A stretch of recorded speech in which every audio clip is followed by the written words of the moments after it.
5ஆம் வகுப்பு படிக்கக்கூடிய ஒரு மாணவனுக்கு 70 விழுக்காடு பேர் வந்து இந்த 2ஆம் வகுப்பு பாட புத்தகத்தை படிக்க முடியாம திணறாங்க. நீங்க இதுக்கே ஷாக் ஆகிறீங்கல்ல, நீ அடுத்து 8ஆம் வகுப்பு படிக்கக்கூடிய மாணவர்களுக்கு சொல்லு. உத்தராகண்ட், பஞ்சாப், கேரளா, மகாராஷ்டிரா போன்ற மாநிலங்களை சேர்ந்த பள்ளி மாணவர்களை விட தமிழ்நாட்டை சேர்ந்த பள்ளி மாணவர்களின் கணக்கிடும் திறன் வந்து குறைவா இருக்கு இந்த திமுக ஆட்சியில. 10ஆம் வகுப்பு பொது தேர்வு முடியுது. ஏறக்குறைய 47,000 மாணவர்கள் தமிழ் மொழி பாடத்துல ஃபெயில் ஆயிட்டாங்க. 5 லட்சம் மாணவர்களுக்கு தமிழ் எழுத படிக்கவே தெரியல. ஒட்டுமொத்தமா எவ்வளவு கடனை கல்விக்காக தமிழ்நாட்டு மாணவர்கள் வாங்கியிருப்பாங்க? இது வரைக்கும் ஒரு டேட்டா சொல்றாங்க, அக்யூரேட்டா தெரியல, சப்ஜெக்ட் டு கரெக்ஷன்ஸ் 87,000 கோடி. வேளாண்மை மற்றும் சுற்றுச்சூழலை பள்ளி மாணவர்களுக்கு கற்பிக்கக்கூடிய விதமாக தனி பாடம் கொண்டு வரப்படும். 172வது வாக்குறுதிங்க.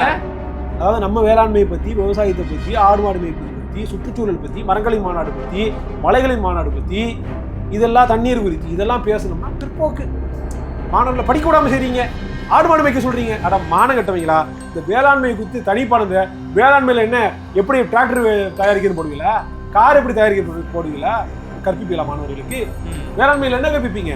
தமிழ்நாட்டுக்கு விபூதி அடிச்ச குடும்பம் கருணாநிதி குடும்பம், அவங்களுக்கே ஒரு படிப்பட்ட கருணாநிதி குடும்பத்துக்கு ஒருத்தர் விபூதி அடிச்சிருக்கான்னா, டேய் உண்மையிலே பாராட்ட. அதெல்லாம் அவனை பாராட்டதான் செய்யணும். நெற்றிக்கண் திறப்பினும் குற்றம் குற்றமே. நெற்றிக்கண் வலையொலி உறவுகளுக்கு வணக்கம். இன்றைய அரசியல் உரையாடலில் நம்முடன் இணைந்திருப்பவர் அன்பு தம்பி அபுபக்கர் அவர்கள். வாருங்கள், அவருடன் பேசலாம். வணக்கம். வணக்கம். செந்தில் வேலை பெரிய சம்பவம் பண்ணிட்டு வந்திருக்கிறீங்க, முதல்ல அதுக்கு வாழ்த்துக்கள். சரி, இன்னைக்கு எதை பத்தி பேச போறோம் அப்படின்னா, கல்வியில் சிறந்த தமிழ்நாடு அப்படின்னு ஒரு நிகழ்ச்சி தமிழ்நாடு அரசால நடத்தப்பட்டுச்சு. முதல்ல அந்த நிகழ்ச்சியை பத்தி என்ன நினைக்கிறீங்க? ஏன்னா கல்வியில் சிறந்த தமிழ்நாடு அப்படின்னு பேர் வச்சுட்டு கல்வியில் சிறந்து வளர்ந்து உயர்ந்து இன்னைக்கு ஒரு பொசிஷன்ல இருக்கிற யாரையுமே அங்க கூப்பிட்ட மாதிரி தெரியல. தங்களுடைய தனித்திறனால வளர்ந்து உயர்ந்து ஒரு உச்சத்துல இருக்கிற நடிகர்களை தான் கூப்பிட்டாங்க. இதுவே முரண்பாடா இருக்கு. நீங்க என்ன நினைக்கிறீங்க? இல்லை, இந்த நிகழ்ச்சி அப்படின்றது தேர்தலையொட்டி நடத்தப்பட்ட ஒரு நாடக நிகழ்ச்சி. இனி ஒரு 7-8 மாசத்துக்கு இந்த மாதிரியான நிறைய நாடகங்கள் அரங்கேறும். அதை திமுகவினுடைய அரசு வந்து கண்டிப்பா செய்யும். அதில் இந்த நாடகன்றதுக்கு ஆகச்சிறந்த சான்று நீங்கள் சொன்னது தான். ஏன்னா இப்போ கல்வியாளர்கள் எத்தனையோ பேர் இருக்கிறாங்க. அப்போ அவங்கள அழைச்சி மாணவர்களுக்கு ஒரு கொடுக்குற மாதிரி, அட்வைஸ் பண்ணுற மாதிரி, பேசுகிற மாதிரி, உற்சாகம் ஊட்டுற மாதிரி, அவருடைய அனுபவங்களை பகிர்ந்துக்கிற மாதிரி இந்த மாதிரி ஏதாவது இருந்துச்சா அப்படின்னா இல்லை. ஒரே ஒரு நபர், நீதியரசர் சந்துரு மட்டும்தான் அதில் இதாக கலந்துக்கிட்டார். அவர் ஒரு ஆய்வு அறிக்கையும் வந்து தாக்கல் பண்ணியிருந்தார். அந்த நாங்குநேரியினுடைய மாணவனை தாக்குதலுக்குள்ளானான்ல, சாதிய தாக்குதல் பிறகு, அதற்கு பிறகாக தமிழ்நாடு அரசு ஒன்மேன் கமிஷன் அமைக்கிறாங்க. அதனுடைய ரிப்போர்ட் வந்து அவர் கொடுத்துருக்கிறார். அந்த ரிப்போர்ட்டில் இருக்கக்கூடிய பல அம்சங்கள், முக்கியமான அம்சம்லாம் கூட நடைமுறைப்படுத்தப்படலான்றது வேதனைக்குரிய இன்னொரு செய்தி. இப்போ அவர் மட்டும்தான் அதில் வந்து கலந்துக்க. அதை தவிர்த்து பார்த்துக்கிட்டோம்னா மற்ற எல்லாமே வந்து சினிமாக்காரர்கள், இயக்குநர்கள் மற்றும் நடிகர்கள். இவங்க என்னமோ பெரிய படிச்சு கூகுள் சிஓ ரேஞ்சுக்கு ஆனா மாதிரி எடுத்தது 2 படம் எடுத்து போட்டு இவங்க ஏதோ பெருசு அட்வைஸ் எதுக்கு நடத்துறாங்க அப்படின்னா, இப்போ சிம்பிள் தான். சினிமாக்காரங்களை வச்சு நடத்தினா சிவகார்த்திகேயன் கலந்துக்கிட்டாரு, வெற்றிமாறன் கலந்துக்கிட்டாரு, மிஷ்கின் வந்தாரு, வேற யாரெல்லாம் என்னென்ன இயக்குனர்கள் வந்தாங்களோ அவங்கெல்லாம் எல்லாம் சினிமா பிரபலங்கள். அப்போ அதுக்கு மீடியா அட்டென்ஷன் மற்ற சாமானிய மக்கள் மத்தியில் ஈஸியாக போய் அந்த நிகழ்ச்சி போய் சேர்ந்துடும். இதே நீ கல்வியாளர்கள், ஜவஹர் நேசன், பிரின்ஸ் கஜேந்திர பாபு, யார் அந்த பாபு, யார் அந்த நேசன், இந்தியா நேசன் தான் தெரியாது, யார் இப்போ ஜவஹர் நேசன் அப்படின்ட்டு கடந்து போயிடுவாங்க. அப்போ நிகழ்ச்சி நடந்தது தெரியாமையே போயிடும். அப்போ இதை காரணமாக வச்சு இந்த சினிமா பிரபலத்தை வைத்து எப்பயுமே நடக்கும். பாசத்தலைவனுக்கு பாராட்டு விழா நடத்துவாங்க. இப்படி எல்லாத்தையுமே வந்து சினிமாக்காரங்க தான். ஏன்னா அதுக்கு தான் அட்டென்ஷன் கிடைக்கும், அதை வச்சு தான் பண்ணுவாங்க. அப்படி நடத்தப்பட்ட ஒரு நாடக நிகழ்ச்சி தான். இப்போ உளமாற தமிழ்நாடு என்ன சொல்றாங்க, கல்வியில் சிறந்த தமிழ்நாடு. அப்போ நம்ம நேற்று கூட நிறைய டேட்டாஸ் வந்து கொடுத்துருந்தேன். நேரமின்மை காரணமாக அதில் நிறைய செய்திகளை பகிர முடியல. நம்ம இதில் தொடர்ச்சி. ஓகே, நானும் கூட அந்த கேள்விக்கு தான் வரலான்னு இருந்தேன். நீங்கள் சொன்னது ஒரு வகையில் சரியான ஒரு விஷயம்தான். இப்போ கல்விக்காக ஒரு நிகழ்ச்சியை நடத்துறீங்க, ஆனால் கல்வியாளர்கள் யாருமே இல்லை. போன வாரம் வந்து இளையராஜாவிற்கு தமிழ்நாடு அரசு சார்பாக ஒரு பாராட்டு விழா நடத்தினாங்க. அவர் ஒரு திரை இசை அமைப்பாளர். அந்த நிகழ்ச்சியில் நடிகர்கள் கலந்துக்கிட்டாங்க அப்படின்னா அதுல ஒரு பொருள் இருக்கு. இது முழுக்க முழுக்க கல்வி சார்ந்த ஒரு நிகழ்ச்சி. ஆனா கல்வியில் சிறந்து வளர்ந்து உயர்ந்து இருக்கின்ற யாரையுமே அங்க கூப்பிடல. காரணம், அவங்களையெல்லாம் கூப்பிட்டா மக்கள் பார்க்க மாட்டாங்க. அப்ப இது முழுக்க முழுக்க விளம்பரத்திற்காக நடந்த ஒரு நிகழ்ச்சி தானே தவிர கல்விக்காக நடந்த நிகழ்ச்சியா எனக்கு தெரியல. அந்த மேடையில டிடி நடந்துகிட்ட விதம் வந்து ரொம்பவே அருவருக்கத்தக்க வகையில இருந்துச்சு. ஒரு சின்ன ஒரு டப்பாயில சாம்பார் அப்படி வாங்கி ஒரு ஸ்பூன் சாப்பிடுறாங்களாம். ஐயோ, இப்படிப்பட்ட சாப்பாடு கொடுக்குறீங்க சார்? நீங்க சாப்பிட்டு பார்க்கும்போது எனக்கு அந்த கூமாப்படிக்காரங்க அந்த மாதிரி ஒரு சாம்பாராங்க அப்படிங்கிற மாதிரி. இந்த சாம்பார் நானே பிரைமரி ஸ்கூல்ல போய் படிக்கிற மாதிரி இருக்குங்க. இந்த கையாலேயே சமைக்கிறீங்க? உங்களுக்கு ஒரு முத்தம் இந்த சிஎம் சார் உங்களுக்கு ஃப்ளையிங் கிஸ் எல்லாம் கொடுக்குது. கேவலத்திலையும் கேவலம். ரொம்ப அருவருக்கத்தக்க வகையில மாணவர்கள் முட்டையில புழு இருக்குது, சாப்பாட்டுல புழு இருக்குது, சாப்பாட்டுல பூச்சி போட்ட கிடக்குது, எங்களால சாப்பிடவே முடியல, நாங்க எடுத்து போடுறோம், ஆனா புழுக்கள் அவ்வளவு இருக்குது, சாப்பாட்டுல அரிசியை விட புழுதான் அதிகமா இருக்குதுன்னு மாணவ மாணவிகள் கம்ப்ளைண்ட் பண்றாங்க, கண்ணீர் விட்டு அழுகுறாங்க. ஒரு முறை சத்துணவுல போடுற முட்டையில கருப்பா அழுகி போன மாதிரி இருந்துச்சு.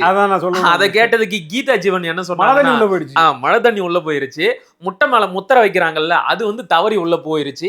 என்னென்ன கேவலமான விளக்கங்கள். இப்படிப்பட்ட ஒரு நிலைமையில வச்சுக்கிட்டு இது வந்து சாம்பார் இவ்வளவு டேஸ்டா இருக்குதே, கொஞ்சமாச்சும் நாக்கூச்சவனா மாதிரி தமிழ்நாட்டு மக்களுக்கு தெரியும் அரசு பள்ளி என்ன தரத்துல இருக்குது, அரசு பள்ளியினுடைய உணவு இந்த சத்துணவு போட்டீங்களா இது எந்த தரத்துல இருக்குது, எல்லாமே தெரியும். அது சத்த உணவு இல்லை செத்த உணவா இருக்குது அப்படின்ற எல்லாருக்குமே தெரியும். ஆனா அப்படி ஒரு நாடகத்தை நேற்றைக்கு வந்து சரி. இப்ப மேட்ருக்கு வருவோம்.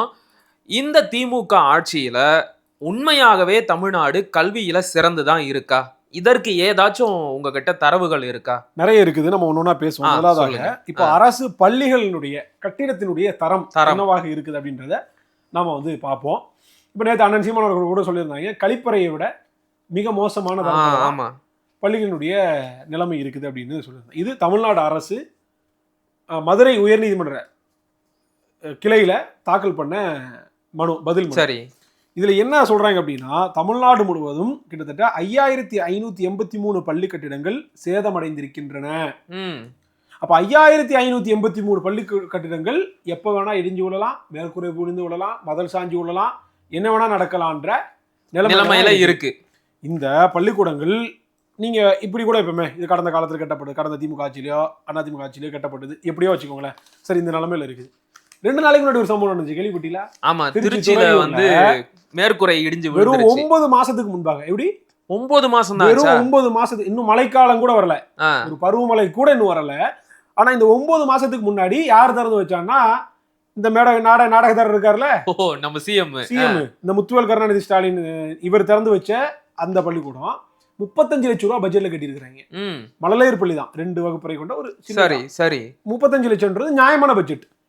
நீங்க யோசிச்சு பாருங்க, இப்ப இந்த கட்டிடம் கட்டி எப்படியும் ஒரு 30 வருஷம் ஆகுது நம்ம உட்காந்து பேசிட்டு இருக்கோம். இது வரைக்கும் பூச்சி 5 வருஷமா இங்கதான் இருக்கிறேன், உடஞ்சி விழுந்ததாலாம் நம்ம வந்து பார்த்ததே இல்லை. அப்ப இப்படி ஒரு நிலைமையில 9 மாசத்துல எப்படிங்க மேற்கூரை பேர்ந்து விழும்? நல்லா யோசிச்சு பாரு. அது வந்து மழலையர் பள்ளி, குழந்தைங்க யாராச்சும் இருந்து அவங்க தலைமையில அந்த சிமெண்ட் பூச்சி விழுந்திருந்தா எவ்வளவு பெரிய விபத்தா போய் முடிஞ்சிருக்கும். அதுதான் பிரச்சனைங்க. இப்ப எப்படின்னா, இப்ப ஒரு உயிர் போகாத வரைக்கும் அதை பத்தி எந்த கவலையும் கிடையாது. சத்துணவு சாப்பிட்டு யாராவது மயக்கம் போட்டு விழுந்து, யாராவது அதுல வந்து நோய்வாய்ப்பட்டு ஏதாவது அட்மிட் ஆனாதான் அது செய்தியே ஆகும். கண்டிப்பா. அதே மாதிரி மேற்கூரை பூச்சி உடஞ்சி விழுந்து இதுல யாராவது 4 பேர் சாவணும். இந்த உயிர் பலி வாங்காம இந்த திராவிட மாடல் அரசு எந்த நடவடிக்கை எடுக்காது. அப்ப இந்த தரத்துல இருக்குது. 9 மாசத்துக்கு முன்னாடி கட்டப்பட்ட மேற்கூரையே மேற்பூச்சை இடிஞ்சு விழுற நிலைமை அப்படின்னா 5 வருஷம் முன்னாடி கட்டப்பட்டது, 10 வருஷம் முன்னாடி கட்டப்பட்டது, 15 வருஷம் முன்னாடி கட்டப்பட்டது. அதுதான் இந்த 5500 பள்ளிகள். இப்ப ஆபத்தான நிலைமையில 5000 பள்ளிகள் இருக்குது தமிழ்நாட்டு பள்ளி, அரசு பள்ளி மாணவிகள், குழந்தைகள் உயிரை கையில பிடிச்சிட்டு பாடம் கத்துக்கிட்டு இருக்காங்க. உண்மை. இதுல நான் வரிசையா சொல்ல முடியும். நான் நேற்று எடுத்த ஒரு சாம்பிள், இதெல்லாம் 20 பள்ளிகளுடைய தமிழ்நாடு முழுமைக்கும் என்கிட்ட இருக்குது. இது மத்த ஆட்சியிலாம் இல்ல, இந்த ஆட்சியில இடிஞ்சு விழுந்தது மட்டும் 2022, 23, 24, 24 வருஷத்துல 4 வருஷத்துல இடிஞ்சு விழுந்த பள்ளிகளோட ஒரு சாம்பிள் தான். எத்தனை பள்ளிகள் என்கிட்ட 20 இருக்குது இப்போதைக்கு. 20 என்கிட்ட இருக்குது. நான் எடுத்தது மட்டும் இந்த திமுக ஆட்சியில மட்டுமே. திமுக ஆட்சியில நான் எடுத்தது மட்டும் 20. ஓகே. அப்ப எடுத்து பாத்துக்கிட்டோம்னா, இன்னும் டேட்டாஸ் எடுத்து நம்ம தோண்டி பார்த்தோம்னா எவ்வளவோ இருக்கும். இதெல்லாம் மீடியாஸ்ல ரிப்போர்ட் ஆனது, ரிப்போர்ட் ஆகாதது நிறையவே இருக்கும். அப்ப நான் என்ன சொல்ல வரேன் அப்படின்னா, தமிழ்நாடு முழுமைக்கும் இனி இப்போ 5000 பள்ளிக்கூடங்கள் இருக்குதுல்ல, நீங்க இதுக்கு நீங்க இப்ப இது இப்படி இந்த நிலைமையில நீங்க வச்சு போட்டு நீங்க கல்வியில் சிறந்த தமிழ்நாடு சொல்றீங்க, வெக்கமா இல்லையா? நான் நியாயமா நான் இன்னொரு இன்னும் கேள்வி கேட்கிறேன், கேக்குறேன். ஒரே ஒரு மட்டும் சரி, சொல்றேன். ஓகே. பிரைவேட் ஸ்கூல்ஸ் இருக்குதுல்ல, என்னைக்காவது ஒரு பிரைவேட் ஸ்கூல்ல மேற்கூரை இடிஞ்சு விழுந்துச்சு ஏதாவது கேள்விப்பட்டிருப்பீங்களா? இல்ல. அப்ப அவன் தரமா வச்சிருக்கான்ல. கண்டிப்பா. நீங்க கல்விக்காக பட்ஜெட் ஒதுக்குறீங்க, 45,000 கோடி 50,000 கோடி எல்லாம் ஒதுக்குறீங்க. இவ்வளவு ஒதுக்கியும் கூட எப்படி இதெல்லாம் வந்து மெயின்டைன் பண்ணாம இருக்கிறீங்க? இப்ப அந்த இடத்துல இருந்து தான் எனக்கும் கூட ஒரு கேள்வி வருது. அரசாங்கத்துக்கிட்ட போதிய அளவுக்கு நிதி இல்ல. கொஞ்சம் கொஞ்சமா இந்த 5000 பள்ளிகளை சரி பண்ணிடலாம் இல்லையா? ஒரே அடியா அவங்க எதுவுமே பண்ணல அப்படின்னு சொல்லிட முடியுமா? இல்ல, நீங்க இந்த 5 வருஷத்துல பள்ளி கல்விக்காக இவ்வளவு நிதி ஒதுக்கிருக்கீங்கல்ல, ஆமா, இந்த நிதி எந்தெந்த விஷயத்துக்கெல்லாம் செலவிடப்பட்டிருக்குது, எது எதுக்கெல்லாம் வந்து இது பண்றது, சரியா ஒரு வெள்ளை அறிக்கை தர முடியுமா உங்களால? நேற்றைக்கு டிஆர்பி ராஜா ஒரு வெள்ளை அறிக்கை விட்டாரு, பாக்கலையா நீங்க? வெள்ளை வெள்ளையன்னு இருக்குல்ல, இதான் வெள்ளை அறிக்கை. அப்படி கிடையாது. ஏன்னா இவங்க இது சீரமைக்கிற தொடர்ச்சியா நடைபெற்றுக்கிட்டே தான் இருக்குது. ஆனா உண்மையிலேயே அது சீரமைக்கப்படுதா, கணக்கு காட்டப்படுதானா? பெரும்பாலும் கணக்கு காட்டப்படுது, சரியாக சீரமைக்கப்படுவது இல்லை. நான் 9 மாசம் முன்னாடி புதுசா கட்டின லட்சணமே இப்படி இருக்குதுங்கிறேன். நீங்க சீரமைக்கிறது பத்தி இந்த 5000 பழைய பள்ளிக்கூடங்களை பத்தி எல்லாம் நீங்க கேட்டீங்கன்னா நான் வந்து சரி, ஓகே, பள்ளி கட்டிடத்தை விட்டுருவோம், அது மோசமா தான் இருக்கு.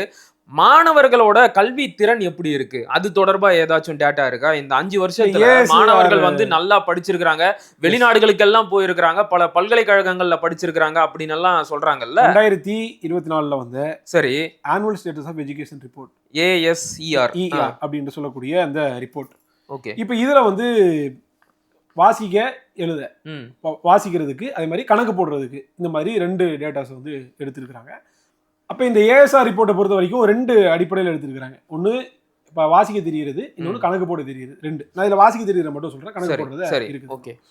இப்போ இந்த ரிப்போர்ட் வந்து 2024 எடுத்திருக்கிறாங்க. 2018 கம்பேர் பண்ணி சொல்கிறாங்க. சரி.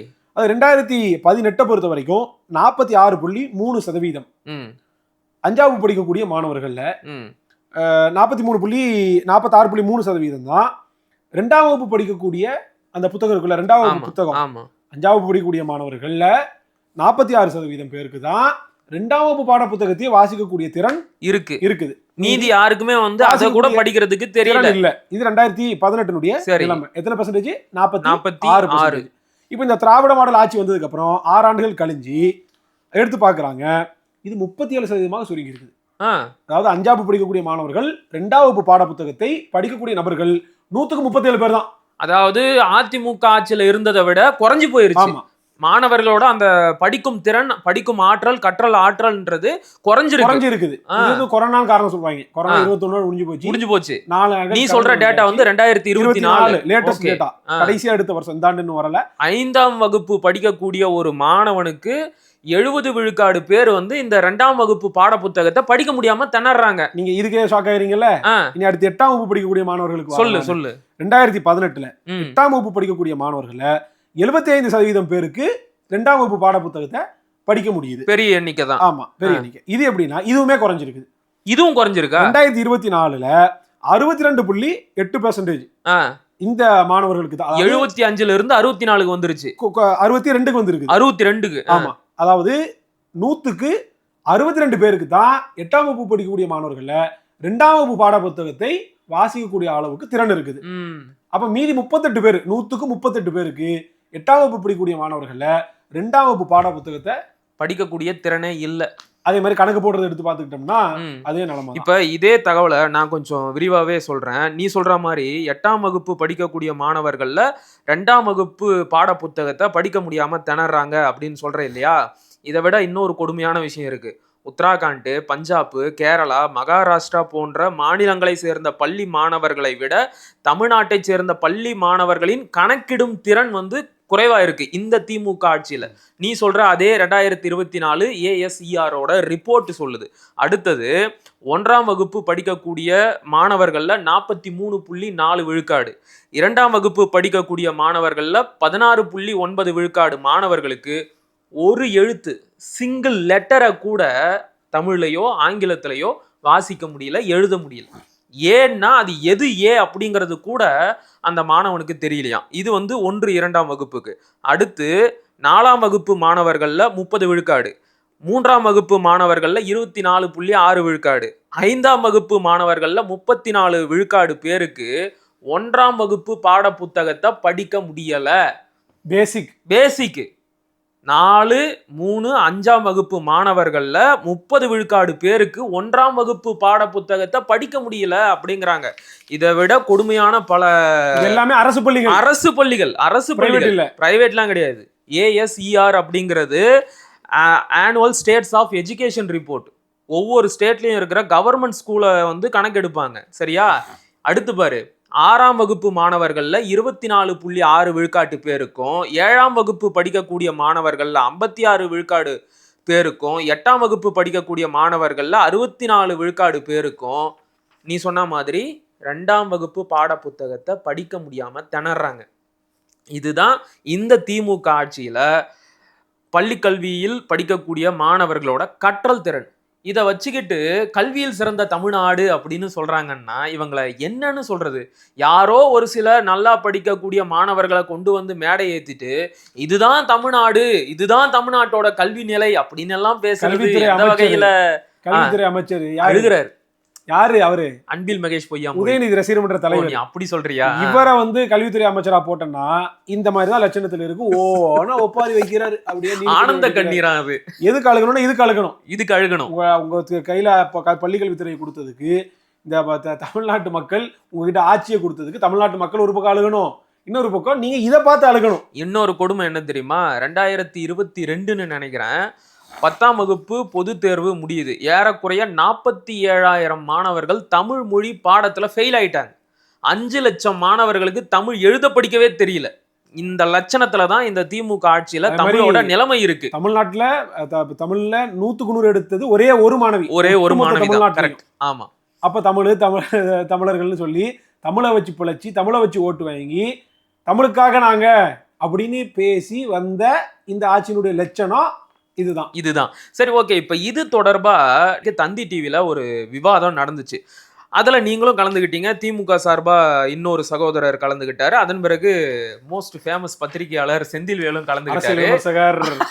அரசியல் விமர்சகர். அவர் வந்து சவால் விட்டு உங்களுக்கு பல தரவுகளை எல்லாம் சொன்னாரு. நீங்க அதுக்கு என்ன சொல்றீங்க? இல்ல, முதல்ல நீங்க சொன்னது தப்புன்ட்டாருங்க. நான் அதிலே பதில் கொடுத்துட்டேன். இருந்தாலும் நம்மள நேரம் கிடைக்காதுல்ல, விரிவாக பேச முடியல. நிறைய செய்திகள் அதில் விடுபட்டுருச்சு.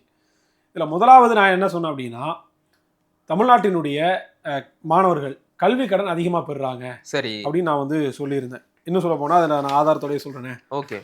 இந்தியாவிலேயே அதிகமாக கல்வி கடனுக்காக விண்ணப்பம், எஜுகேஷன் லோன் அப்ளிகேஷன் இருக்குல்ல,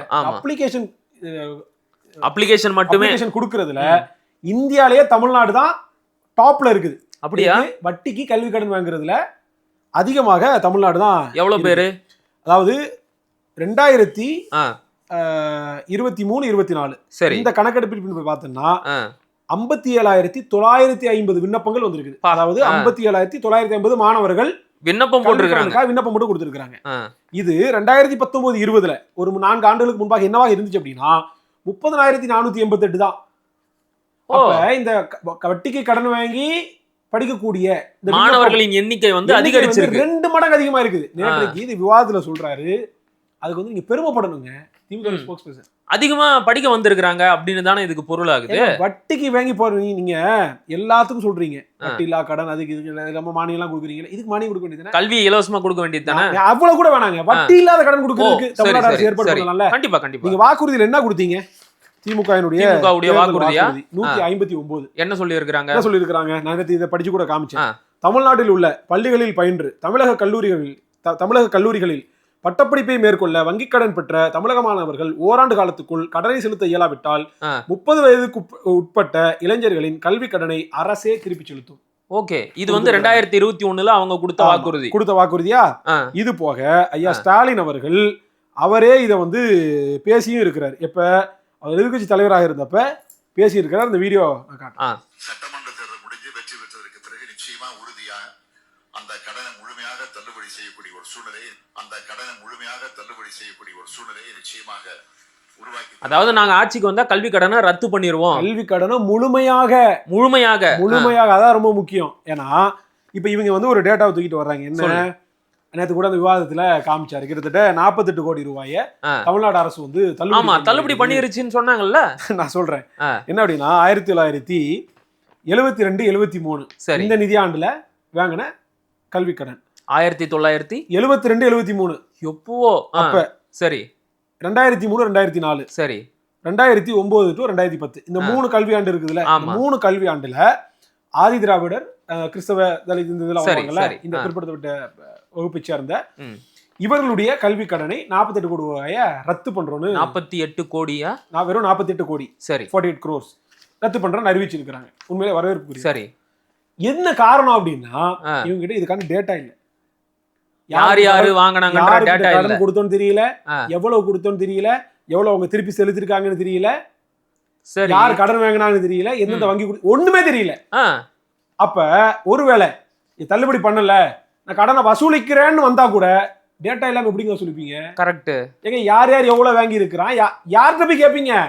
அட்ரஸ் இல்லாத முகவரிக்கு கடிதம் எழுதுற மாதிரி இது. சரி அப்ப டேட்டா இல்லாதனால அவங்களால அவங்க தள்ளுபடி பண்ணல, எடுக்க முடியல அவங்களால. ஓகே 72-73 உள்ள கடனை இன்னும் வரைக்கும் பராமரிக்கிறேன். 50 வருஷம் ஓடி போயிடுச்சுங்க. படிச்சவன் 10 பேர் செத்து போயிருப்பான், ரிட்டையர்ட் இருப்பான், படிச்சு வேலையே முடிச்சிருப்பான். அப்ப இந்த கடை 48 கோடியை தள்ளுபடி பண்ணி போட்டு இவங்க என்ன பண்றாங்கன்னா ஒட்டுமொத்தமா கணக்கு காட்டுறாங்க. நான் இன்னும் கேட்கிறேன், தள்ளுபடி பண்றேன்னு சொல்றாங்கல்ல. சரி தமிழ்நாட்டினுடைய மாணவர்கள் கல்வி கடன் பெற்றது எப்ப 2022-23 நிதியாண்டு 24-25 2 நிதியாண்டுல மட்டும் பெற்ற தொகை எவ்வளவு அப்படின்னா 7198 கோடி. எந்த ஆண்டு? 2022-23 24-25 இந்த திமுக ஆட்சியில இந்த 2 வருஷத்துல மட்டும் 7198 கோடி. இதை ரத்து பண்ணுங்க. நான் வந்து ரொம்பலாம் கேட்கலங்க. நீங்க பழைய கடன் உங்க எடப்பாடி ஆட்சி ஜெயலலிதா ஆட்சி விட்டுருங்க. உங்க ஆட்சியில இந்த 2 ஆண்டுகள் வாங்கியிருக்காங்கல்ல, இந்த 4 ஆண்டு கண்டிப்பா இந்த 4 ஆண்டுல வாங்கின கல்வி தொகையை நீங்க ரத்து பண்ணுங்க முடியுமா? நியாயமான கேள்வி. சரி வேண்டாம், நீங்க கொடுத்த வாக்குறுதி நீங்க முழுமையா ரத்து பண்ணுவீங்க. நான் அதை கூட கேட்கல. உங்க ஆட்சியில கொடுத்து ரத்து பண்ணுங்கன்ற. சரி வேண்டாம், இந்த 2 வருஷத்தை ரத்து பண்ணுங்க. சரி வேண்டாம், கடனுக்கான வட்டி இருக்கும்ல அதை ரத்து பண்ணுங்க. அதையா செஞ்சிருக்கிறீங்களா? கண்டிப்பா. நீங்க டேட்டாவே இல்லாத ஒரு 48 கோடியை ரத்து பண்ணிட்டு பெற முடியல அப்படின்றத ரத்து பண்ணி போட்டு நீங்க ஒட்டுமொத்தமா இதுக்கு கணக்கு அமைப்பு அப்படின்னா இது அயோக்கியத்தனம் இல்லையா? 48 கோடி எங்க இருக்கு? மாணவர்கள் உங்களுக்கு நம்பி ஓட்டு போட்டாங்க. கரெக்ட், இதுக்காகவே ஓட்டு போட்டாங்க. நீங்க இன்னைக்கு படிச்சிட்டு வந்த மாணவர்களுக்கு 15,000 இருந்து 20,000 அதிகபட்ச சம்பளம். மெஜாரிட்டி தான் வேலை கிடைக்காம ஸ்விக்கி ஓட்டிட்டு ஓடுறாங்க. நாய் மாதிரி ரோட்ல அலைஞ்சு திரிஞ்சு கஷ்டப்படுறாங்க.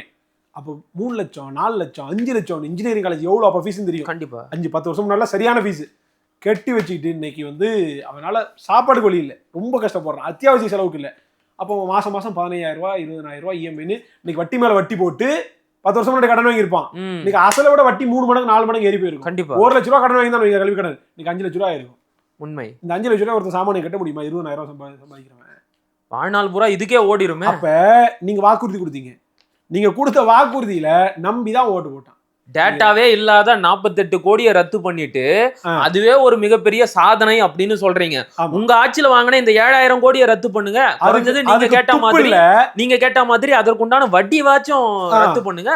ஒண்ணும் பண்றதை விட்டு போட்டு இந்த துப்புக்கட்ட திராவிட மாடல் அரசு கல்வியில் சிறந்த தமிழ்நாடு எப்படி சிறந்திருக்கு? சரி, ஒட்டுமொத்தமா கல்வியில் சிறந்த தமிழ்நாடு இல்ல, கல்வி கடனில் சிறந்த தமிழ்நாடு. சிறப்பு. ஒட்டுமொத்தமா எவ்வளவு கடனை கல்விக்காக தமிழ்நாட்டு மாணவர்கள் வாங்கி இருப்பாங்க? இது வரைக்கும் ஒரு டேட்டா சொல்றாங்க, அக்யூரேட்டா தெரியல, சப்ஜெக்ட் டு கரெக்ஷன்ஸ். 87,000 கோடி பா கல்விக்காக கடன் வாங்கின தொகை மட்டும். எஸ், நீங்க 2 வருஷத்துல மட்டும் நான் 7,198 கோடி சொல்றேனே. அப்ப நீங்க அப்ப இருந்து எடுத்து பாத்தீங்கன்னா கிட்டத்தட்ட இது வந்து அவுட்ஸ்டாண்டிங், ஓவரால் அவுட்ஸ்டாண்டிங், அதாவது வாங்கி கட்டாமல் இருக்கக்கூடிய நிலுவைத் தொகை இது மட்டும் 87,000 கோடி. நீங்க ஒப்பிட்டு பாத்தீங்கன்னா தமிழ்நாட்டினுடைய கடன் இருக்க ஒட்டுமொத்த கடன், அரசனுடைய கடன் 9,29,000 கோடி இந்த நிதியாண்டின்படி. இதுல கிட்டத்தட்ட 9.46%, ஏறக்குறைய 10%. புரியுதா உங்களுக்கு இந்த தொகை எவ்வளவு மேசிவ்? படிச்சிட்டு வரும்போதே கடன்காரர்களா தான் வராங்க. எஸ், அப்ப நான் என்ன சொல்ல வரேன் அப்படின்னா இது திமுகவுக்கு நல்லா தெரியும். சரி, இது பெரிய மேசிவ் அமௌண்ட், இது நம்மளால தள்ளுபடி பண்ண முடியாது. தள்ளுபடி பண்ணா பெரிய அளவுக்கு அரசாங்கத்துக்கு இழப்பீடு ஏற்படும், எல்லாமே தெரியும். தெரிஞ்சு வாக்குறுதி கொடுத்தாங்க.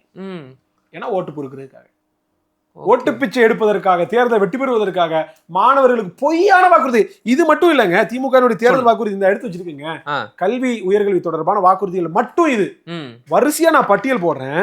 நீங்க ஏதாவது ஒண்ணு நிறைவேற்றிருக்காங்களான்னு நீங்க வந்து சொல்லுங்க. அதாவது 162வது வாக்குறுதி சொல்.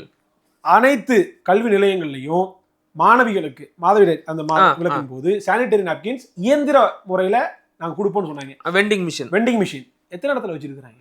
ஒரு கல்லூரியிலயும் இது வரைக்கும் வைக்கவே இல்லை. யாராவது பார்க்கக்கூடிய பள்ளிகளில் மாணவிகள் இருந்தா சொல்லுங்க. 5G டேப்லெட் எப்படி 5G tablet for college and school students எத்தனாவது வாக்குறுதி இல்ல 163வது வாக்குறுதி இது வரைக்கும் ஒண்ணு கூட கொடுக்கல. இந்த 4 வருஷம் ஆகி போச்சு. இன்னைக்கு 5வது பட்ஜெட்டும் போட்டாச்சு, கொடுக்கல. ஒரு இது கொடுக்கல ஆச்சுதா. மாவட்டத்துக்கு ஒவ்வொரு மாவட்டத்துக்கும் தமிழ்நாட்டுல மெடிக்கல் காலேஜ் எல்லா மாவட்டத்துக்கும் கொண்டு வருவோம் 164வது வாக்குறுதியில் கொடுத்தாங்க. அதுக்கு முயற்சி எடுப்போம். என்ன முயற்சி இது வரைக்கும் எடுத்திருக்காங்க? ஏற்கனவே 9 சில்வர் பிளேட்ல வச்சு கொடுக்குறாங்க. அது எடப்பாடி ஆட்சியில கொடுத்ததுங்க. சரி, எடப்பாடி ஆட்சியில அவங்க கொடுத்தது இந்த ஆட்சியில மாறிச்சு. அப்ப இவங்க சொன்னது இல்ல. அதே மாதிரி அனைத்து பள்ளிகள்ல கல்லூரிகள்ல பல மொழிகள் படிப்பதற்கு ஆங்கிலம் தவிர சீன மொழி, பிரெஞ்சு மொழி, அரபிக்கு, உருது, அது மாதிரி ஜாப்பனீஸ் எல்லாம் படுத்துவதற்கு நாங்க ஏற்பாடு செய்வோம். ஏதாவது அப்படி செஞ்சிருக்காங்க? பள்ளிக்கூடம் செஞ்சிருக்காங்க? இல்ல. 169வது வாக்குறுதி அரசு பள்ளி, அரசு உதவி பெறும் பள்ளிகள்ல மாணவ மாணவிகளுக்கு காலையில உணவாக பால் கொடுப்போம். நாங்க கொடுத்துருக்காங்க இல்லையா? இதை கேட்டதுதான் சொல்றாங்க சத்துணவு நாங்க கொடுத்துட்டோம் காலை உணவு அப்படின்னு. காலை உணவு நீங்க சொல்லாதது, நீங்க சொன்னது பாலை கொடுங்க கொள்முதல் பண்ணி கொடுக்கல. அதே மாதிரி 170வது வாக்குறுதி மிக முக்கியமான ஒரு வாக்குறுதி. அதாவது ஆட்சி பொறுப்பேற்ற 3 ஆண்டுகளுக்குள்ளாக 100% லிட்ரஸி ரேட் அதை நாங்க அச்சீவ்மெண்ட் பண்ணுவோம் அப்படின்னு சொல்லிட்டு வாக்குறுதி கொடுத்திருக்காங்க. இதுதான் நேற்றைக்கு வந்து விவாதத்துல அந்த இலக்கை எட்டவே இல்லையா கிளாஷ் ஆச்சு. நான் சொல்றேன். இப்ப தமிழ்நாடு இந்த லிட்ரஸி ரேட்னா முதல்ல என்னன்றது புரிஞ்சுக்கணும். கல்வி அறிவு பெற்றவர்கள். நான் சொல்றேன் 7 வயது இருக்குதுல, 7 வயதுக்கு மேற்பட்ட நபர்கள் எழுத படிக்க வாசிக்கிறதுக்கும் எழுதுறதுக்கும் தெரிஞ்சிருக்கணும். தெரிஞ்சதுனா நீ கல்வி அறிவு பெற்றவன். இதான் லிட்ரஸி ரேட் சொல்லுது. இப்படி 7 வயதிற்கு மேற்பட்டவர்கள் ஒட்டுமொத்தமாக ஒரு மாநிலத்துல எத்தனை பேர் எழுத படிக்க தெரிஞ்சிருக்கிறாங்க, எத்தனை பேர் அந்த லிட்ரஸி ரேட் நான் சொல்றேன். தமிழ்நாட்டுல 85.50% பேருக்கு தான் இந்த எழுத படிக்கிறதுக்காக தெரிஞ்சிருக்குது. 35 விழுக்காடு பேருக்கு தெரிஞ்சிருக்கு. எத்தனாவது இடம் தெரியுமா தமிழ்நாடு? இந்தியால எத்தனாவது? 17வது இடம். 17வது இடமா? மகாராஷ்டிரா இதை விட அதிகமா முன்னாடி இருக்குது. அஸ்ஸாம் தமிழ்நாட்டோட முன்னாடி இருக்குது. இந்த இடத்துல தான் நீங்க வந்து சரி தமிழ்நாட்டோட முன்னாடி இருக்கு. இந்த இடத்துல தான் நீங்க வந்து போற போக்குல வந்து ஒரு விஷயத்த திருச்சி சொல்றீங்க அப்படின்னு செந்தில்வேல் உங்க மேல குற்றம் சாட்டுறாரு. அதுக்கு என்ன பதில் சொல்றீங்க? நேற்று நான் விவாதத்திலே ஆதாரத்தை எடுத்து காமிச்சேங்க. அந்த விவாதத்துல அந்த ஒன்றிய கல்வித்துறை அமைச்சர் பாராளுமன்றத்துல அந்த பதில வந்து சொல்றாரு. என்ன சொல்றாரு? அவங்கதான் லிட்ரஸி ரேட் வந்து எப்படி இருக்குதுன்ற அந்த கேள்வி பதில் நடத்துவாங்கல்ல, அந்த கேள்வி பதில் வரும்போதுதான் அவரு இந்த தகவலை வந்து தர்றாரு. 21/7/2025 கேள்வி கேட்ட நபர் வந்து ஸ்ரீ ஜனார்தன் சிங் சிகிர்வால் இப்படின்றவர் தான் அந்த கேள்வியை வந்து கேட்கிறாரு. இதற்கு வந்து பதில் சொல்றாரு யாரு? ஒன்றிய கல்வித்துறை அமைச்சர் பதில் சொல்றாரு. ஜெயந்த் சௌத்ரி அவர் தான் ஒன்றிய கல்வித்துறை அமைச்சராக இருக்கிறாரு. அவர் வந்து தெளிவாக இந்த பதில தர்றாரு. என்ன சொல்றாரு? இந்த பட்டியல் தான் அது. பட்டியலை தர்றாரு. இந்த பட்டியல்ல முதலாவதாக இருக்கிறது வந்து மிசோரம் இருக்குது. மிசோரம், அது மாதிரி 4வது இடத்துல கேரளா இருக்குது. அது போற 10வது இடத்துல அந்தமான் நிக்கோபார் இருக்குது. 17வது இடத்துல தான் தமிழ்நாடு இருக்குது. இப்ப இந்த பட்டியல் நான் சொன்ன உடனே 2024 ஏதோ உல்லாஸ் இல்லன்னு குதிக்கிறாப்ல ஆளு. 2024 உல்லாஸ் கொடுத்துருக்கு அப்படின்னு. அதாவது உல்லாஸ்ன்றது இந்த மினிஸ்ட்ரி ஆஃப் எஜுகேஷன் இருக்குதுல, இதனுடைய ஒரு ஸ்கீம். மாணவனுடைய கற்றல் திறனை மேம்படுத்துவதற்காக, கல்வித்திறனை மேம்படுத்துவதற்காக, லிட்ரஸி ரேட்டை கூட்டுவதற்கான ஒரு 5 அம்சம் முக்கியமான கோரிக்கைகளை வச்சு உல்லாஸ்ன்ற ஒரு செயல் திட்டம் அப்படின்னு வைங்களேன், இதுக்கு வெளியிட்டு நடத்திட்டு இருக்காங்க. இப்போ இந்த உல்லாஸ் வந்து டைரக்டாக இந்த பட்டியல் வந்து வெளியிடாது. சரி இந்த உல்லாஸ் என்ன பண்ணும் அப்படின்னா, இந்த மாதிரி இவ்வளோ நாங்கள் மேம்படுத்திருக்கிறோம், இவ்வளோ இம்ப்ரூவ்மெண்ட் வந்திருக்கு அப்படின்ற இந்த டேட்டாஸை வந்து மினிஸ்ட்ரி ஆஃப் எஜுகேஷனுக்கு கொடுப்பாங்க. மினிஸ்ட்ரி ஆஃப் எஜுகேஷன் அதிகாரப்பூர்வமாக வெளியிடுவாங்க. அப்படி வெளியிடப்பட்டு தான் இந்த ஜெயந்த் சௌத்ரி பாராளுமன்றம் சொல்ற அந்த பதில். 2024 வந்து கேரளாவை முந்தி தமிழ்நாடு முதல் இடத்துல இருக்குது அப்படின்றாரு. இது வரைக்கும் அந்த டேட்டா தெரியல எனக்கு. சரி, ஏன்னா நான் பார்த்த வரைக்கும் 82% இருந்தாங்க, இப்போ 85க்கு வந்திருக்கிறாங்க. ஆனால் இந்த திமுக சொன்ன மாதிரி 3 ஆண்டுகளில் 100% லிட்ரஸி ரேட்டை நாங்கள் வந்து எட்டிரோன்னு சொன்னாங்கல்ல, அது எட்டல. இது வரைக்கும் 17வது இடத்துல தான் 2025 ஜூலை, நான் சொல்றது 2 மாசம் முன்னாடி டேட்டா இது. அப்போ 17வது இடத்துல தான் தமிழ்நாடு இருக்குது. அப்போ இந்த உல்லாஸ்ன்றது அப்போ நான் கேட்குறேங்க, நான் 25 சொல்றேங்க, ஏன்னா அவர் டேட்டா ஆகிட்டு இல்லை. நான் 25 2 மாசம் முன்னாடி ஒரு டேட்டா சொல்றேங்க. அப்ப தமிழ்நாட்டு மாணவர்கள் படிக்காம பின்னாடி போயிட்டாங்களா? யாரு? ஓராண்டிலேயே டேட்டா வந்து பின்னாடி போயிருமா, ரிவர்ஸ்ல போயிருமா? அரசியல் விமர்சகர் செந்தில்வேல். ஒரு டேட்டா முன்ன பின்ன வரும். அதாவது இது 2 விஷயத்தால மாறுபடும். ஒரு வருஷத்துக்குள்ள பிறப்பு இறப்பு விகிதங்கள் மாறுபடும். இறந்தவர்கள் படித்தவர்களா இருக்கலாம், பிறந்தவர்கள் படிக்காதவர்களா இருக்கலாம். அப்ப அந்த டேட்டா மாறுபடும். இன்டர்அலியா அப்படி வைஸ் வர்சா மாறி வரும். அதே மாதிரி இப்ப இந்த பட்டியல் இருக்குதுல்ல, இந்த பெர்சன்டேஜ், இப்ப தமிழ்நாடு வந்து கிட்டத்தட்ட 85% இருக்குது. சரி. இப்ப வேற ஏதாவது பின்னாடி இருக்கக்கூடிய ஒரு மாநிலம் தமிழ்நாட்டோட ஓவர்டேக் பண்ணி போகுது அப்படின்னா 85ல தமிழ்நாடு இருக்குது. இப்போ 83ல ஏற்கனவே இருந்த ஒரு மாநிலம் ஒரு 86க்கோ 7க்கோ 8க்கோ 90க்கோ போகுது அப்படின்னா தமிழ்நாடு ஆட்டோமேட்டிக்கா பின்னாடி வரதான். கண்டிப்பா. அப்ப இந்த கூமுட்டைக்கு இந்த அடிப்படை புரிதல் இல்ல. தமிழ்நாட்டை விட இன்னொரு அதிகமா கல்வி இந்த லிட்ரஸி ரேட்ல அதிகமா போனான்னா அது முன்னாடி போவோம் அப்படின்னா இதுதான் லிட்ரஸி ரேட் மாறுவதற்கான 2 அடிப்படையான காரணிகள். கரெக்ட். இந்த அடிப்படை புரிதல் இல்லாம அப்ப படிச்சவங்க எல்லாம் என்ன மறந்து போயிட்டாங்களா, இல்லாம போயிட்டாங்களா அப்படின்னு ஒருத்தர் வந்து கேக்குறாரு. இதுல பத்திரிகையாளர் நம்மள ஒரு நேரலையில இத்தனை பேர் பாத்துட்டு இருக்காங்க, இவ்வளவு ட்விஸ்ட் பண்ணி அவர் வந்து சவால் விட்டாரு. உங்களுக்கு ஞாபகம் இருக்கா? உண்மைக்கு புறம்பாக நீங்க பேசுறீங்க அப்படின்னா இல்ல கார்கே அப்படின்னு நான் டேட்டாவை ஆதாரத்தோட எடுத்தாரேன். அப்ப எந்த அளவுக்கு இது நமக்கு டேட்டா இருந்து நான் ஓப்பன் டிபேட்ல லைவ்ல நான் காட்டுறேன். அப்படி இருந்து இவங்களால இவ்வளவு மனிப்புலேட் பண்ணி இப்படி பேச முடியும் அப்படின்னா ஒருவேளை நம்மகிட்ட டேட்டால இல்லாம நம்ம ஏதாவது ஒண்ணு பேசணும், விஷயம் தெரியாதவன் மாட்டோம்னா எப்படி எல்லாம் உருட்டுவாங்க இவங்க. இந்த கூத்து நடக்குதுல்ல. கண்டிப்பா. இப்ப நான் சொல்றது மட்டும் பொய்ன்னு நிரூபிச்சுட்டா நாளையில இருந்து நான் விவாதத்துக்கே வரமாட்டேன் அப்படின்னு சொன்னாரு. நீங்க அந்த விவாதத்திலே சொன்னீங்க, ஆனா காதுல வாங்கல. இப்ப தெளிவா சொல்லிட்டீங்க. எப்படி நாளையில இருந்து விவாதத்துக்கு போக மாட்டாரா? ராத்திரி உட்கார்ந்துருப்பாரு பாருங்க. உயிர் மூச்சு உள்ளவரை பேசுறத யாராலையும் தடுக்க முடியாது. உட்கார்ந்துருப்பாரு. அப்ப இந்த வாக்குறுதி எத்தனை ஆச்சு? 170வது வாக்குறுதி. இதே 170வது வாக்குறுதியில இன்னொன்னு கொடுத்துருக்காங்க. பொதுப்பட்டியல இருக்கக்கூடிய கல்வியை மாநில பட்டியல கொண்டு வருவேன். தேர்தல் அறிக்கை. ஓ சரி.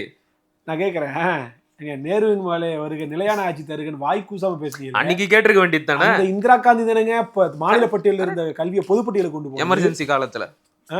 அப்போ வக்காலத்து வாங்க தெரிஞ்சது இந்திரா காந்திக்கு ஒரு வாரத்தை கேட்டிருப்பாரா? சரி, கொண்டு போனதுல இருந்து கிட்டத்தட்ட 50 வருஷம் ஆச்சு. 42 சட்ட திருத்தத்துல இருந்து 75ல இருந்து 2025 50 வருஷம் ஆச்சு.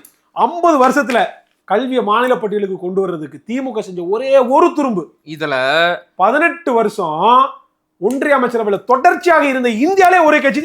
அததான் சொல்ல திமுக, பாஜக, காங்கிரஸ் அப்படின்னு மாறி மாறி 2 பேரு கூட கூட்டணி வச்சிருந்தாங்க. விபி சிங், வாஜ்பாய், மன்மோகன் சிங், இத்தனை அமைச்சரவையில் இருந்தீங்களாங்க.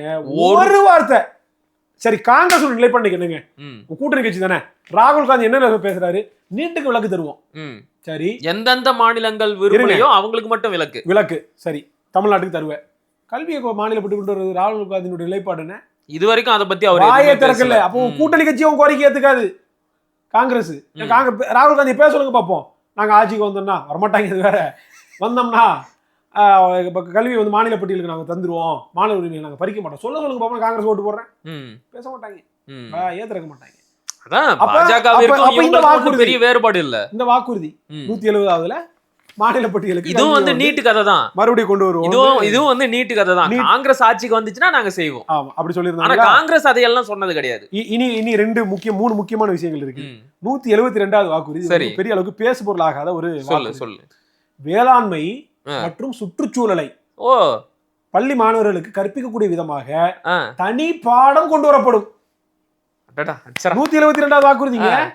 அதாவது நம்ம வேளாண்மையை பத்தி, விவசாயத்தை பத்தி, ஆடு மாடு மேய்ப்பது பத்தி, சுற்றுச்சூழல் பத்தி, மரங்களின் மாநாடு பத்தி, மலைகளின் மாநாடு பத்தி, இதெல்லாம் தண்ணீர் குறித்து இதெல்லாம் பேசணும்னா பிற்போக்கு மாணவர்களை படிக்க விடாம செய்றீங்க. ஆடு மாடு மேய்க்க சொல்றீங்க. அட மானம் கட்டவங்களா. இந்த வேளாண்மையை குறித்து தனிப்பாடம். வேளாண்மையில என்ன எப்படி டிராக்டர் தயாரிக்கணும் போடுவீங்களா? கார் எப்படி தயாரிக்க போடுவீங்களா? கற்பிப்பீங்களா மாணவர்களுக்கு? வேளாண்மையில என்ன கற்பிப்பீங்க? அப்ப நீ தனிப்பாடம் கொண்டு வருவான்னு வாக்குறுதி செய்யல. அது வேற. வாக்குறுதி கொடுத்தல அது முற்போக்குல வந்துடும். அது எல்லாத்துலயும் வந்துடும். 172வது வாக்குறுதியில சொல்லிருக்கியா இல்லையா நீ? சுற்றுச்சூழல் சரி போ. வேளாண்மை நீங்க தான் பர்கர் திங்கிற பிஸா திங்கிற ஆளாச்சப்பா. அப்புறம் இது வாக்குறுதியா கொடுத்துருக்கு. அது போக இன்னொரு வாக்குறுதி பாருங்க. வாரத்துக்கு 3 நாள் பிடி பீரியட் கொண்டு வருவோம். இது வரைக்கும் ஒரே ஒரு நாள் தான் இருக்கும். சனிக்கிழமையில ஏதாவது ஒரு நாள் வச்சு விடுவாங்க. இவங்க படிக்கும் போதே 2 நாள் இருந்துச்சு. 2 நாள் இருக்கும். என்ன பண்ணிடுறாங்க அப்படின்னா 2 நாள்ல ஒரு நாள் மேக்ஸ் டீச்சர் கடன் வாங்கிடுவாரு, இன்னொரு நாள் வந்து பிசிக்ஸ் டீச்சர், சயின்ஸ் டீச்சர் கடன் வாங்கிடுவாரு. அதனால மாசத்துக்கு ஆனுவல் டே வரதுக்கு 2 வாரத்துக்கு முன்னாடி மட்டும்தான் அதை அனுமதிப்பாங்க. சரி. இந்தியா ஏன் இவ்வளவு கேவலம் கெட்டு போய் ஸ்போர்ட்ஸ்ல ஸ்போர்ட்ஸ்ல இருக்கு? இருக்கு. நான் ஆமா. ஒரு சிறந்த உதாரணம் சொல்றேன். கொஞ்ச நாளைக்கு முன்னாடி வேர்ல்டு அத்லெட்டிக் சாம்பியன்ஷிப் இப்ப நடந்துச்சு, ஒரு வாரத்துக்கு ஆமா. எல்லா பல நாடுகள் கலந்துச்சு, இந்தியாவும் வந்து கலந்துக்கிட்டாங்க. போட்ஸ்வானான்ற ஒரு நாடு, 25 லட்சம் தான் மக்கள் தொகை. எவ்வளவு? 25 வெறும் 25 லட்சம் ஒரு நாட்டினுடைய மக்கள் தொகையை. அந்த போட்ஸ்வானா 4வது இடத்துல இருக்கு மெடல் டேலியில. 2 தங்கம் 1 வெண்கலம் கேவலம் பெற்று 4வது இடத்துல மெடல் டேலியில இருக்கு. 145 கோடி மக்கள். தமிழ்நாட்டில் 8 கோடி மக்கள் தொகை. ஏன்டா ஒரு பித்தளை உங்களால பெற முடியல? பித்தளை தங்கம் வேணா வெளி வேணா, ஒரு பித்தளை ஜெயிக்க முடியல உங்களால. ஊரு பேர் தெரியாத நம்ம விளையாட்டு உலக வரைபடத்துல வரேன் உலக வரைபடத்துல தேடி பார்த்தா கூட அத்திப்பட்டையை கூட கண்டுபிடிச்சிடலாம், அதை கண்டுபிடிக்க முடியாது. போட்ஸ்வானா எங்க மத்த இருக்குன்னே நாடுகள் தெரியாது. மற்ற நாடுகள் கண்டுபிடிக்க முடியாது. ஆனா அந்த நாடுகள்லாம் மெடல்களை வாங்கி குவிக்குது. போட்ஸ்வானாவுடைய தேசிய கீதம் சர்வதேச அரங்களை ஒலிக்குது. ஆனா ஒரு நாடு என்ன செய்யுது? நான் கூட சொல்லியிருந்தேன், பிடி பீரியட கடன் வாங்கி மேக்ஸும் சயின்ஸும் நடத்துற டீச்சர்ஸ் இருக்கிற வரைக்கும், அதை மாற்றாத அரசாங்கங்கள், கல்வித்துறை அமைச்சர்கள் இவங்கெல்லாம் இருக்கிற வரைக்கும் இந்தியா கடைசி வரைக்கும் நொண்டி தாண்டா அடிக்குன்னு சொன்னேன். நொண்டி அடிக்குது. இது நிலைமை. அப்ப கல்வித்துறை அமைச்சர், இது விளையாட்டுத்துறை அமைச்சர் உதயநிதி ஸ்டாலின் அவர் வந்து ஃபார்முலா 1 ரேஸ்ல நடத்தினாருங்க. ஆமா, ஃபார்முலா 1 ரேஸ். அதாவது எந்த அளவுக்கு பெரிய ஏமாளி அப்படின்னா, பேரா கிரிக்கெட்ல யாரோ ஒருத்தர் வேர்ல்டு கப் அடிச்சுட்டேன்னு பொய்யா வாங்கிட்டு வந்த கப்பு, அதுவும் அப்பா கிட்ட ஒரு கப்பு, மகன் கிட்ட ஒரு கப்பு கொடுத்து ஏமாத்திட்டு போறாரு அப்படின்னா, நான் தான் சொல்ல வரேன், தமிழ்நாட்டுக்கே விபூதி அடிச்ச குடும்பம் கருணாநிதி குடும்பம். அவங்களுக்கே ஒரு படிப்பட்ட கருணாநிதி குடும்பத்துக்கு ஒருத்தர் விபூதி அடிச்சிருக்கான்னா, டேய் உண்மையிலே பாராட்டா. அதுல அவனை பாராட்டதான் செய்யணும். இப்படி ஆச்சுதா. இனி அடுத்து ரொம்ப ரொம்ப முக்கியமான வழிதோன்ற ஒரு வாக்குறுதி என்ன அப்படின்னா, 177வது வாக்குறுதி.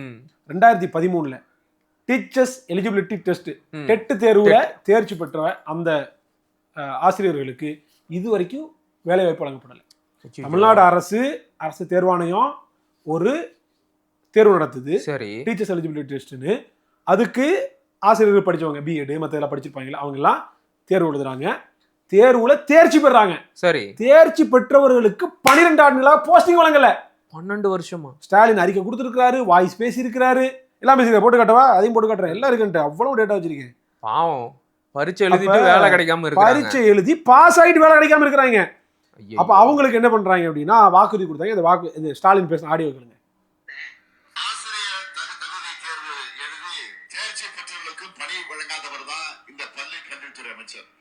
திமுக தேர்தல் அறிக்கையில சொல்லி இருக்கிறோம், நாம ஆட்சிக்கு வந்தவுடன் அத்தனை பேருக்கு பணி வழங்கப்படும் அப்படின்னு அறிவிச்சு 4 வருஷம் ஆச்சு. இவரு வேலை கொடுத்துட்டாரா? இந்த வாக்குறுதி வந்து கொடுத்தாரு, தேர்தல் அறிக்கையில சொல்லி இருக்கிறாரு, அவர் பேசியும் இருக்கிறாரு, எல்லாம் செஞ்சிருக்கிறாரு. இப்ப நான் கேட்கிறேன், 4.5 வருஷம் ஆயிடுச்சுல, கொடுத்தீங்களா? நீங்க எடப்பாடி கொடுக்கல, நீங்க கொடுக்க வேண்டியதானே? உங்க பள்ளி கல்வித்துறை அமைச்சர் என்ன பண்றாரு? அன்னைக்கு ஐயா செங்கோட்டையன் இருந்தாரு, இன்னைக்கு அன்பில் மகேஷ் பொய்யாமொழி இருக்கிறாரு. கொடுத்துட்டாரா? கொடுக்கல. இன்னொரு கோடு என்ன தெரியுமா? சொல்லுங்க. இந்த ஆசிரியர்கள் போராட்டம் நடத்தினாங்க. ஆமா, அந்த போராட்டத்துல நான் கலந்துக்கிட்டு பேசினேன். சரி, அப்ப காலையில நான் கலந்துக்கிட்டு பேசிட்டு வந்துட்டேன். அப்ப தொடர்ச்சியா அவங்க போராடிட்டு இருக்கிறாங்க. மாலை ஒரு 5-6 மணி இருக்கும். அவர்களை பலவந்தமாக தாக்கி மண்டபத்துல அடைச்சு வச்சிருந்தாங்க. போராட்டத்தினுடைய ஒருங்கிணைப்பாளர்கள் பிரகாஷ் அவரை மிரட்டி, அங்க யாரெல்லாம் முன்னாடி நின்று செஞ்சாங்க அத்தனை பேரையும் மிரட்டி, மேல கஞ்சா கேஸ் போட்டுருவேன், பொம்பளை கேஸ் போட்டுருவேன், படிச்ச ஆசிரியர்கள் மேல மிரட்டி இலங்குமா இந்த தமிழ்நாடு. அவங்க பணியலன்ன உடனே வண்டியில பலவந்தமா தூக்கிட்டு போய் கோயம்பேட்டுக்கு வெளியே தூக்கி போய் ராத்திரி ஒருத்தர் நட்ரோட்ல போட்டு வந்து இந்த அரசு. நீங்க பேசுறீங்களாடா கல்வி இருக்கிற தமிழ்நாடுன்னு, எனக்கு வாயில நல்லா வருது. படிச்ச ஆசிரியர்களை மதிக்க தெரியாத அயோக்கியர்கள் இந்த ஆட்சியாளர். நடிகர்களை வச்சு கூத்தாடுற இவங்களுக்கு ஆசிரியர்களோட அருமை பெருமை எப்படி தெரியும்? மாணவர்கள் ஏத்துனீங்கல்ல, 2013 டெட்ல தேர்ச்சி பெற்ற இந்த வேலை கிடைக்காத இந்த ஆசிரியர்களை மேடை ஏற்றி பேச விடா, ஆட்சியினுடைய வண்டவாளம் தண்டவாளத்துல ஏறும். இதெல்லாம் நேற்று நான் பேசணும்னு வச்சிருந்தேன், நேரம் கிடைக்கல. பேசும்போது அவ்வளவு குறுக்கீடு, பேச விடாம ஒருத்தனை பண்ற அராஜகம் இருக்குதுல்ல. இதெல்லாம் நேற்றுக்கு நான் மீடியால பேசியிருந்தேன்னா பெரிய அளவுக்கு எக்ஸ்போஸ் ஆகிருக்கும். கண்டிப்பா என்ன பேச விடல, அவ்வளவு நேரமும் இல்ல, அவ்வளவு குறுக்கிடும். சிறப்பான தகவல்கள் எல்லாம். அப்ப அப்படி ஆசிரியர்களையும் மாணவர்களையும் பள்ளி கட்டிடங்களையும் கல்வி கடனையும் இப்படி பட்டியல் போட்டோம்னா தமிழ்நாடு எந்த லட்சணத்துல இருக்குன்றத ம். தமிழ்நாட்டு மக்களே புரிஞ்சுக்குவாங்க. உணர்ந்துக்குவாங்க. உண்மையாகவே ரொம்ப வியப்பா இருக்கு. இவ்வளோ மோசமா தமிழ்நாட்டுல கல்வி நிலை இருக்கும்போது கூச்சமே இல்லாம நடிகர்களை வச்சு ஒரு விளம்பர அரசியலை செஞ்சுக்கிட்டு இருக்கு இந்த திமுக அரசு. இதையெல்லாம் பார்க்கின்ற மக்கள் தான் புரிஞ்சுக்கணும் இவங்க எவ்வளோ பெரிய கபடதாரிகள், வேஷதாரிகள் அப்படிங்கறதையெல்லாம். எனிவே பல கருத்துக்களை ரொம்ப விரிவா பகிர்ந்துக்கிட்டீங்க. மிக்க மகிழ்ச்சி. நன்றி.